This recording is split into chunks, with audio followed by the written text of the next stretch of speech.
청년부 박범균입니다. 데살로니가 전서 5장입니다. 형제들아, 때와 시기에 관하여는 너희에게 쓸 것이 없음은 주의 날이 밤에 도둑같이 이를 줄을 너희 자신이 자세히 알기 때문이라.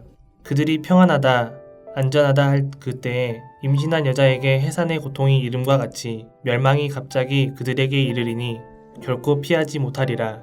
형제들아, 너희는 어둠에 있지 아니하매 그날이 도둑같이 너희에게 임하지 못하리니 너희는 다 빛의 아들이요 낮의 아들이라. 우리가 밤이나 어둠에 속하지 아니하나니 그러므로 우리는 다른 이들과 같이 자지 말고 오직 깨어 정신을 차릴지라. 자는 자들은 잠에 자고 취하는 자들은 밤에 취하되 우리는 낮에 속하였으니 정신을 차리고 믿음과 사랑의 호심견을 쥐고 구원의 소망의 투구를 쓰자. 하나님이 우리를 세우심은 노하심에 이르게 하심이 아니요 오직 우리 주 예수 그리스도로 말미암아 구원을 받게 하심이라. 예수께서 우리를 위하여 죽으사 우리로 하여금 깨어 있든지 자든지 자기와 함께 살게 하려 하셨느니라. 그러므로 피차 권면하고 서로 덕을 세우기를 너희가 하는 것 같이 하라. 형제들아, 우리가 너희에게 구하노니 너희 가운데서 수고하고 주 안에서 너희를 다스리며 권하는 자들을 너희가 알고 그들의 역사로 말미암아 사랑 안에서 가장 귀히 여기며 너희끼리 화목하라. 또 형제들아, 너희를 권면하노니 게으른 자들을 권계하며 마음이 약한 자들을 격려하고 힘이 없는 자들을 붙들어주며 모든 사람에게 오래 참으라. 삼가 누가 누구에든지 악으로 악을 갚지 말게 하고 서로 대하든지 모든 사람을 대하든지 항상 선을 따르라. 항상 기뻐하라. 쉬지 말고 기도하라. 범사에 감사하라.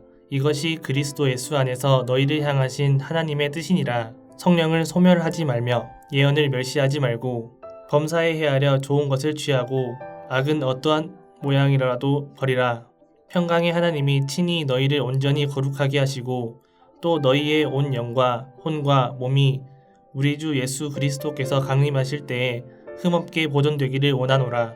너희를 부르시는 이는 미쁘시니 그가 또한 이루시리라. 형제들아, 우리를 위하여 기도하라. 거룩하게 입맞춤으로 모든 형제에게 문안하라. 내가 주를 힘입어 너희를 명하노니 모든 형제에게 이 편지를 읽어주라. 우리 주 예수 그리스도의 은혜가 너에게 있을지어다. 하늘에 계신 우리 아버지여, 이름이 거룩히 여김을 받으시오며 나라가 임하옵시며 뜻이 하늘에서 이룬 것 같이 땅에서도 이루어지이다. 오늘날 우리에게 일용할 양식을 주옵시고 우리가 우리에게 죄 지은 자를 사하여 준 것 같이 우리 죄를 사하여 주옵시고 우리를 시험에 들게 하지 마옵시고 다만 악에서 구하옵소서. 대개 나라와 권세와 영광이 아버지께 영원히 싸움나이다. 아멘.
함께 나눌 말씀은 누가복음 11장 1절과 2절의 말씀입니다. 예수께서 한 곳에서 기도하시고 마치심에 제자 중 하나가 여짜오되 주여 요한이 자기 제자들에게 기도를 가르친 것과 같이 우리에게도 가르쳐 주옵소서. 예수께서 이르시되 너희는 기도할 때 이렇게 하라. 아버지여 이름이 거룩히 여김을 받으시오며 나라가 임하시오며. 오늘도 함께 이 아침에 각 가정에서 또 각자 자리에서 하나님 앞에 기도하러 나오신 여러분들을 주님의 이름으로 환영하고 또 축복합니다. 새해가 시작된 지 한 달이 조금 지났습니다. 2021년을 시작하면서 가졌던 마음들 어떻게 여전히 여러분들 안에 잘 살아 숨쉬고 있으십니까? 우리가 새해가 되면 많은 결단, 많은 결심을 합니다. 그래서 건강을 위해서 운동을 시작하기로 그렇게 결단하기도 하고 또 다이어트를 하기로 결단하기도 합니다. 좀 더 사람들을 많이 챙겨줘야지 이런 결단도 있죠. 많이 있을 것입니다. 새해 결심 중에 빠지지 않는 것 중에 하나가 있다면 바로 무엇인가 새롭게 배우겠다 이런 결심이 되는 것 같습니다. 배움에는 왕도가 없다는 말이 있습니다. 하지만 좀 더 쉽게 배우는 방법이 있습니다. 그 중에 하나는 다른 사람에게 도움을 주는 것입니다. 다른 말로 하면 가르치는 거죠. 배우는 것을 도와주려고 하면 내가 잘 모르는 것이 무엇인지 그리고 내가 잘 알고 있는 것이 무엇인지 또 내가 잘 이해하지 못했던 것은 무엇인지 이렇게 잘 드러나게 됩니다. 그래서 도와주는 것, 다른 사람이 배우는 것을 도와주는 것이야말로 가장 빨리 배우는 방법이 되는 것입니다. 그러면 기도는 배울 수 있을까요? 당연히 배울 수 있습니다. 누구에게 배울 수 있을까요? 바로 예수님에게 배울 수 있습니다. 누가복음 11장에서 예수님은 우리에게 기도를 가르쳐 주십니다.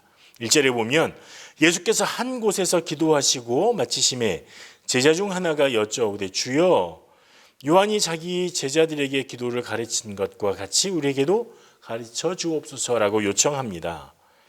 세례 요한처럼 예수님도 기도를 가르쳐 주십시오 라는 요청이죠. 예수님 당시에 이 유명한 랍비들은 특별한 기도문을 작성해서 제자들에게 기도를 가르치는 그런 관습이 있었습니다.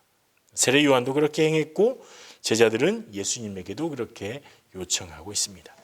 우리는 기도를 예수님에게 배워야 합니다. 기도는 무엇입니까? 하나님과 이야기하는 것이죠. 대화죠. 예수님은 하나님이시고 또한 하나님의 아들이십니다. 그리고 성부 하나님을 가장 잘 알고 계신 분이시기도 합니다. 그래서 예수님에게 기도를 배워야 하는 것입니다. 그러면 어떻게 예수님의 기도를 배울 수 있을까요? 첫 번째, 예수님은 기도의 모델을 우리에게 보여주셨기 때문에 그 모델을 우리가 잘 살펴보고 공부할 필요가 있습니다. 그 모델을 따라갈 필요가 있는 것이죠. 2절에서 말합니다. 예수께서 이르시되 너희는 기도할 때 이렇게 하라. 이것이 바로 주님 가르쳐 주신 기도, 주기도문의 첫 번째 부분이 시작되는 부분입니다. 주기도문은 예배를 마치면서 하는 어떤 시그널, 이런 사인이 아닙니다. 주기도문은 하나님 아버지와 나누는 대화, 기도하는 방법, 이것을 가르쳐주는 가장 합당하고 정확한 모델인 것이죠. 표준 모델이 되는 것입니다. 그래서 우리는 주기도문에 대해서 공부해야 합니다. 주기도문을 통해서 예수님이 가르쳐 주신 기도의 각 부분에 대해서 이해하고 그리고 하나님께 구하는 순서를 이해하고 또 기도의 내용을 배워야 합니다. 예수님께 배울 수 있는 기도의 두 번째 요소는 기도의 방법입니다. 누가복음 11장 8절과 9절에 말하죠. 내가 너희에게 말하노니 비록 벗됨으로 인하여서는 일어나 주지 아니할지라도 그 간청함을 인하여 일어나 그 요구대로 주리라. 내가 또 너희에게 이르노니 구하라. 그러면 너희에게 주실 것이요. 찾으라. 그러면 찾아낼 것이요. 문을 두드리라. 그러면 너희에게 열릴 것이니 라고 말씀하셨습니다. 예수님이 알려주신 기도의 방법은 무엇입니까? 바로 구하는 것입니다. 간청하는 것이죠.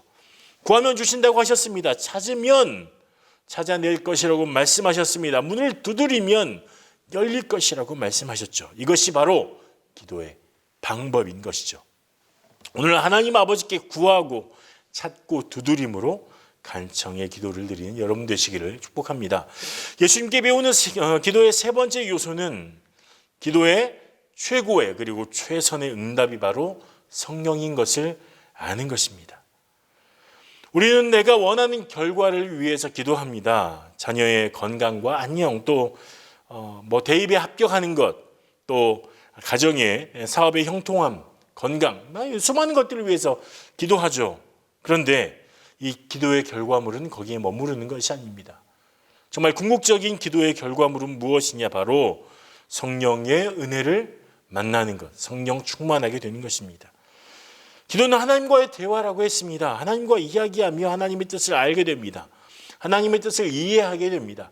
하나님과 깊이 대화하면 대화할수록 그분의 뜻을 더 깊이 이해하게 되고 그 뜻을 우리 마음에 담을 수 있게 되는 것입니다. 그래서 그 결과로 성령을 우리 안에 받게 되고 또 성령 충만한 은혜를 누릴 수 있게 되는 것입니다. 그래서 우리는 성령 충만을 위해서 기도해야 합니다.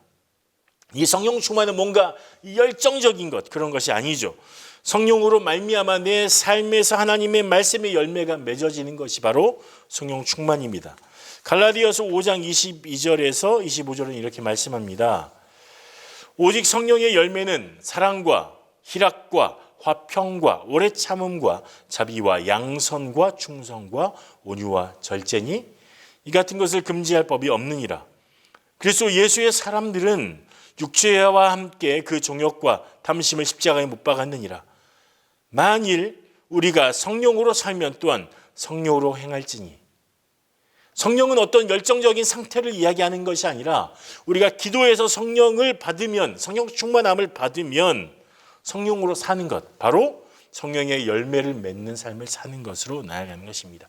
결국 기도는 우리의 삶을 변화시키는 은혜, 결과, 응답을 우리에게 주는 것입니다. 오늘 예수님께 기도를 배우고 기도로 하나님과 더 가까워질 뿐만 아니라 기도를 통해서 성령의 충만을 통해서 삶이 하나님 앞에 드려지는 귀한 여러분 되시기를 축복합니다. 기도하겠습니다. 사랑의 하나님, 오늘도 예수님이 가르쳐 주신 기도를 더 깊이 이해하고 그 기도의 모범대로 기도하며 하나님과 더 가까워지고 주님의 성령 충만한 은혜로 우리가 성령으로 살아내는 귀한 은혜와 복을 누리게 도와주시옵소서. 오늘 하루의 삶을 주님 앞에 맡겨드립니다. 주님, 성령으로 우리와 함께 하옵소서. 예수님 이름으로 기도합니다. 아멘.